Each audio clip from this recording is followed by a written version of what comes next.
बनारस से मैं फिर पटना गया। एक किताब हमने देखी गौहरिस्तान, ये सूफिया बिहार की किताब थी। तो गौहरिस्तान में एक वाक़या लिखा था कि हज़रत सैयदना शरफुद्दीन अहमद यहया मुनेरी के पास एक आदमी आया और उसने पूछा कि हुजूर मकाम समदियत क्या है, मकाम समदियत क्या।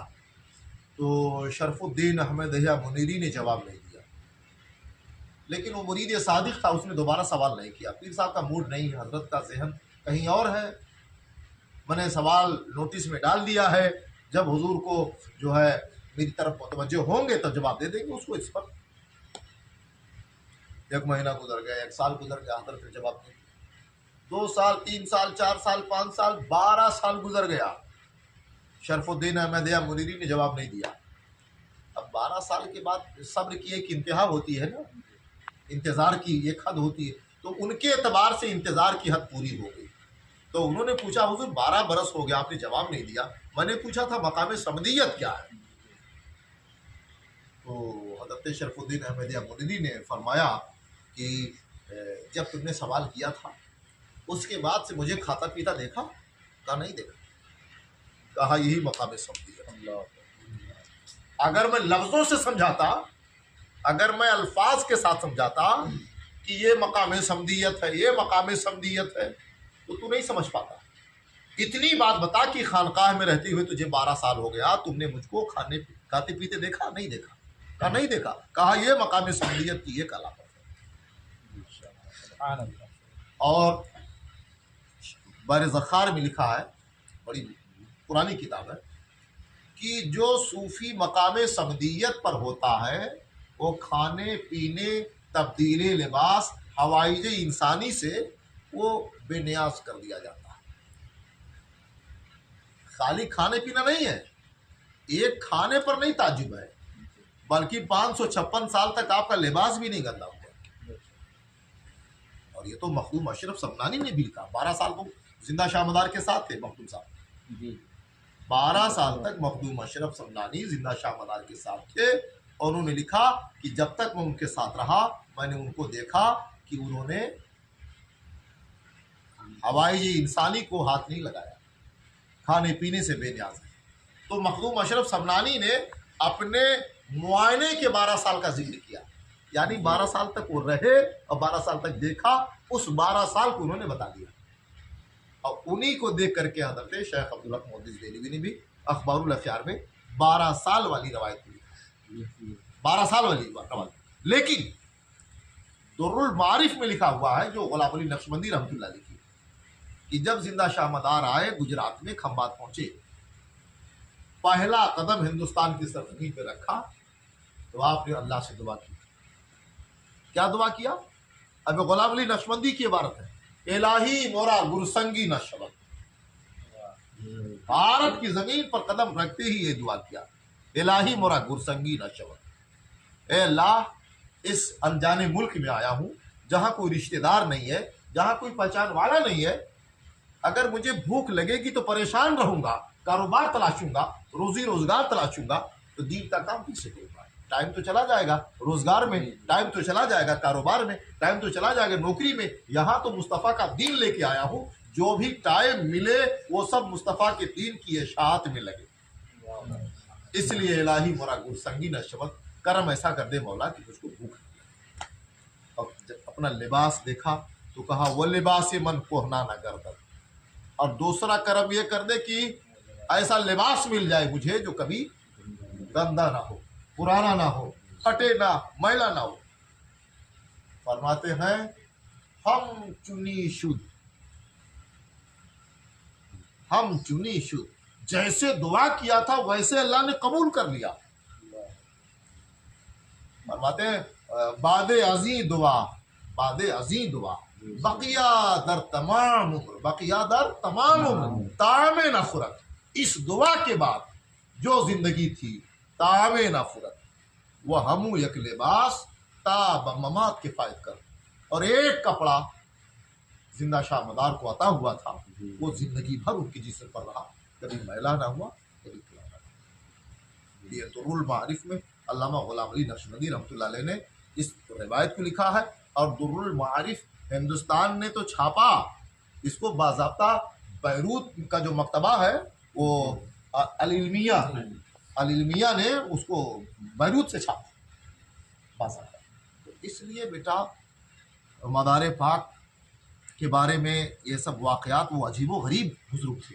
शेख मुहक्किक ने लिखा है कुतुबुल मदार अजाइब अहवाल व गराइब एतबार अज़्व नक़ल भी कुनल। उनके हालात अजीबो गरीब है, उनके मामलात अजीबो गरीब, और अजीबो गरीब है ना पूरी ज़िंदगी। तो देखो ये काबुल के एक बहुत बड़े आलिम थे, तो उन्होंने लिखा मदार पाक के बारे में 2 शेर लिखा। उन्होंने लिखा कि हक्का के मदारे कारे आलम बाउस, शाहे की कमाले इसमें आजम बाउस। शेख अली काबुली ने लिखा शाहे की कमाले इसमें आजम बाउस, नक्शे आदम व नगीने खातम बाउस। यानी जिंदा शाह मदार ऐसे शाहों के शाह, ऐसे बादशाहों के बादशाह, ऐसे रूहानियत के ताजदार हैं। शाहे की कमाले इसमें आजम बाउस, इसमें आजम का मामला उनके साथ। नक्शे आदम, नक्शे आदम हज़रत आदम अलैहिस्सलाम का नक्शा है। उनका नक्शा क्या? जन्नत में 550 साल से ज्यादा थे हज़रत आदम अलैहिस्सलाम, लेकिन खाना नहीं खाया। एक लुक़्मा गंदुम, एक दाना गंदुम या चंद दाना गंदुम, उसके बाद जन्नत का कोई खाना नहीं। जन्नत में आपको अल्लाह ताला ने बागो बहार दे करके आसूदा हो जाते थे, ख्वाहिश नहीं होती थी, सब आसूदा रहते थे। तो फरमाया नक्शे आदम व नगीने खातम बाउस। सुलेमान अलैहिस्सलाम की अंगूठी का वाक़या सुना होगा, बड़ी कमाल की अंगूठी थी। तो जो कमाल हज़रत सुलेमान अलैहिस्सलाम की अंगूठी के नक्श में था, नगीने में था, वो कुतुबुल मदार को अता हुआ। अब आगे फरमाते हैं दर हिंद ज़हूर कर्द बर नामे मदार, दर हिंद ज़हूर कर्द बर नामे मदार, हक्का की मदारे कारे आलम बाउस। हज़रत कुतुबुल मदार हिंदुस्तान में आप तशरीफ लाए हैं तो इनको मदार के नाम से शोहरत मिली, और मामला इनका यह है हक्का की मदारे कारे आलम बाउस। खुदा की कसम, हक्का माने खुदा की कसम, आलम का निज़ाम, आलम का दारो मदार उनकी बरकतों पर है। तो बहुत बड़ा उनका मामला। तो खाना ना खाने का जो मामला है वो इस तरीके से बुजुर्गों ने इसको बयान भी किया। और एक चीज़ हम आपको बताएं, बहुत गौर से सुनिएगा इस बात को, बहुत ध्यान से। हमारे हुजूर अलैहिस्सलाम जब मेराज में तशरीफ ले गए तो दुनिया के एतबार से अगर उस टाइम को जोड़ोगे तो 27 साल हो जाएगा। कितना हो जाएगा? 27 साल। तो 27 साल तक वो कि आप मेराज में रहे, लेकिन टाइम सिमटा रहा। तो वो कि 27 साल तक खाने पीने हर चीज से बेनियाज रहे ना। और अल्लाह ताला कादिर अला कुल्ले शय है, वो हर चीज पर कादिर है। एक नमूना ऐसा कुतुबुल मदार को बना रहा है, तवज्जो इस बात पर दीजिएगा। पूरे विलायत में कुतुबुल मदार ने कोई मुल्क नहीं छोड़ा। पूरी तारीख़ विलायत में इतना बड़ा सयाह, इतना बड़ा दाई, दीन का इतना बड़ा दाई और मुबल्लिग़ मदारुल आलमीन की तरह आपको नजर नहीं आएगा। उसे चीन भी जाना है, उसे बरतानिया भी जाना है, उसे अफ्रीका भी जाना है, उसे नेपाल भी जाना है, उसे हिंदुस्तान भी जाना है, उसे सऊदी अरबिया भी जाना है, उसे तमाम ममालिक में जाना है। तो क्या एक शाहकार ऐसा बनेगा ना कि जहां जाए बैठे तो उसको ऐसी ग़िज़ा अल्लाह ताला दे देता था। और वो ग़िज़ा क्या थी? मलिकुल उलमा काजी शहाबुद्दीन दौलताबादी ने जबलपुर में पूछा था ये सवाल जो आपने कहा अभी कि अय मदारुल आलमीन, हमने सुना है कि आप खाना नहीं खाते हो, तो आपकी हाजत कैसे पूरी होती है, भूख कैसे मिटती है? तो दादा मदार ने 2 जवाब दिया था। पहला जवाब ये दिया था कि मैं कुरान पढ़ता हूँ, अल्लाह का कलाम पढ़ता हूँ, और जब कुरान की आयतों को पढ़ता हूँ तो जो मेरे जिस्म के जाहिर को ग़िज़ा चाहिए वो कुरान की आयतों से ग़िज़ा मिल जाती है, और फिर उन आयतों के मानी, उन आयतों के मफाहिम की जब तिलावत करता हूँ तो मेरे बातिन को ग़िज़ा मिल जाती है। तो ये कुरान मुझको ज़ाहिरन और बातिनन दोनों एतबार से आसूदा कर देता है। ये पहला जवाब है। अब दूसरा जवाब ये दिया कि अद्दुनिया लना यौमुन व अना फीह सौमुन, ये जो दुनिया है मेरे लिए एक दिन के मिसल है, और इस एक दिन में मैंने रोज़ा रख लिया है। ये दुनिया हमारे लिए मिसल एक दिन के है और मैंने इसमें रोज़ा रख लिया है। तो काजी साहब ने कहा कि रोज़ा रख लिया है आपने, तो रोज़ा के लिए तो सहरी भी है, इफ्तार भी है। तो उस वक्त मदारुल आलमीन ने कहा कि सहरी खा के तो रोज़ा रखा था, और उसके बाद ऐसे हजरत बैठे ना, मुफ्ती आज़म है ना ये सूरत के, तो ऐसे पकड़ा काजी शहाबुद्दीन को और कहा काजी देखो आसमान की तरफ। और ऐशा की बात का टाइम था, काजी साहब देखो, मुफ्ती साहब आप भी देखो ना, इधर देखो। तो मदारुल आलमीन ने जब कहा ये देखो सूरज कहाँ है, तो कहा पूरा दोपहर है। रात में काजी शहाबुद्दीन ने कहा दोपहर है। तो मदार खास ने कहा ये दोपहर है तो इफ्तार कहाँ करूँगा, डूबने दो, हाँ डूबने दो।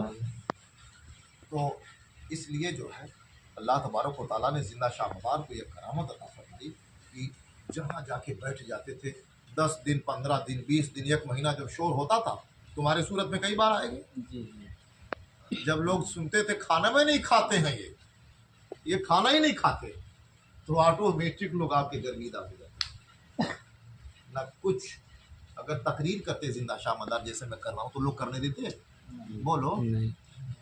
गरीब नवाज सरकार से 289 बरस उम्र में बड़े हैं दाला मदार, 289 बरस, 242 में सरकार मदार पैदा हुई और 535 में 36 में सरकार गरीब नवाज पैदा हुई, 242 में जिंदा शाह मदार पैदा हुई और 470-71 में सरकार सैयदना गौसे आजम पैदा हुई, 242 में जिंदा शाह मदार पैदा हुई और 401 में या 405 में हजरत सैयद सालार मसूद गाजी पैदा हुई। ठीक है, तो ये जो अकाबिर औलिया अल्लाह थे ये मदार पाक से उम्र में बहुत छोटे, सरकार जिंदा शाह मदार जिनसे बहुत पहले दुनिया में तशरीफ लाए, तो अभी औलिया भी ज़्यादा नहीं थे, अभी सूफिया भी ज़्यादा नहीं थे, अभी वलमा भी ज़्यादा नहीं थे, अभी जो है मुहद्दिसीन भी ज़्यादा नहीं थे, अभी तो एक सूफी था ना, अभी तो एक अल्लाह का वली था ना, उसको तो अपने दीन बरहक की बात करना था। अगर तकरीर करते वो तो कैसे काम चलता, लोग बोलने देते, नहीं बोलने देते। इसलिए अल्लाह ने हज़रत मदारुल आलमीन को वो सिफ़ात अजीबा अता कर दिया, वो गराइब अता कर दिया कि लोग देख करके महवे हैरत हो जाते थे। और एक कहावत सुना होगा कि दुनिया की एक आदत है चमत्कार को, बस चमत्कार ही को लोग फॉलो करते हैं। कपड़ा भी नहीं गंदा हो रहा वैसे है, खाना भी नहीं खा रहे हैं ऐसे बैठे हैं, और चेहरे पर नूर इतना दे दिया है कि नकाब चेहरे पर है, एक नकाब हट गई, 2 नकाब हट गई, 3 नकाब हट गई तो लोग जो है बेहोश होकर तड़पने लगे। वो अब बोलने की जरूरत नहीं, हाँ एक क्षमा जली है, चले आओ। वो क्या शेर कहा मखनपुर शरीफ में अल्लामा साहब ने कि जब शम्मा हुई रोशन परवाने चले आए, क्या बात खिंच खिंच के बयाबा से दीवाने चले आए, जब शम्मा हुई रोशन परवाने चले आए, क्या बात तुम्हारी है रिंदाने बदिउद्दीन। दिखाओ बेटा जरा इन लोगों को भी दिखाओ, ये रिंदों को दिखाओ, क्या बात तुम्हारी है रिंदाने बदिउद्दीन, जब प्यास बड़ी हद से मैखाने चले आए। तो ये दादा मदार जैसे वाकयात कहाँ मिलते हैं किसी को। हमारे दोस्त थे, बहुत बुजुर्ग थे, लेकिन वो बड़ी मोहब्बत हमसे करते थे, उम्र दराज थे, हाजी मकसूद अली शाह। तो हाजी मकसूद अली शाह साहब कहते थे मौलाना कैसर रजा जिंदा शाह मदार जैसे तो वाकयात किसी के मिलते ही नहीं है, वैसी सवाने हयात ही नहीं किसी के पास है। वजह यही थी, बाद में पता चला कि चूंकि वो पहला मरहला था, इसलिए वो अजीब व गरीब उनके हालात थे, और अल्लाह ने बड़े जो है फजीलतों से आपको